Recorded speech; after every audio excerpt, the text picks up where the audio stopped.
है तो शेषफल 15 आता है।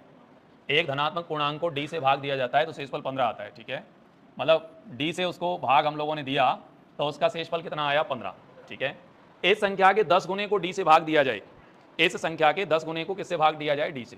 तो अब मैं यहाँ पे लिखता हूँ, पहले इसका भाज्य निकाल देता हूँ, भाज्य निकाल देता हूँ। एक धनात्मक संख्या को डी से भाग दिया जाए तो भागफल कितना, तो शेषफल कितना आता है 15। तो अब भाज्य निकालना है तो भाज्य बराबर क्या हो जाएगा, भाजक गुणा भागफल और प्लस में क्या हो गया, शेषफल।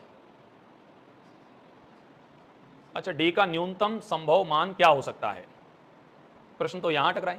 डी का न्यूनतम संभव मान क्या हो सकता है, डी का न्यूनतम संभव मान क्या हो सकता है, तो शेषफल ही कितना आ रहा है 15।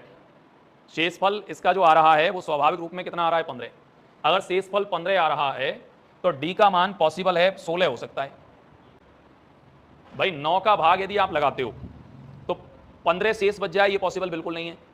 किसी नंबर में 9 का भाग आप लगा रहे हैं और शेषफल 15 बच जाए, क्या ये संभव है, बताइए। और अगर आप 9 का भाग लगा रहे हैं, 12 का भाग लगा रहे हैं, तो क्या शेषफल 15 बच सकता है। शेषफल यदि आपको 15 बचाना है तो 15 से बड़े नंबर का भाग आपको देना पड़ेगा, 16 का लगा। ये न्यूनतम पॉसिबिलिटी क्या हो सकती है वो आपसे पूछ रहा है। तो मैं आपको थोड़ा चेक कर दूं, यहां हो जाएगा 16, ये हो गया भाजक गुणा भागफल को हम लोग एक मान ही लेते हैं, और शेषफल की वैल्यूएशन कितनी हो जाएगी 15, 15 और 16 क्या हो गया 31।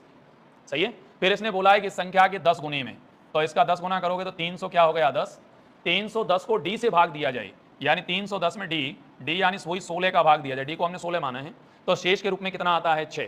तो ट्राई करिए, 16 एकम क्या हो गया 16, यहाँ 5 और 1 15, 16 नाम 144, कन्फर्म है। रिमाइंडर वास्तव में कितना आ रहा है 6।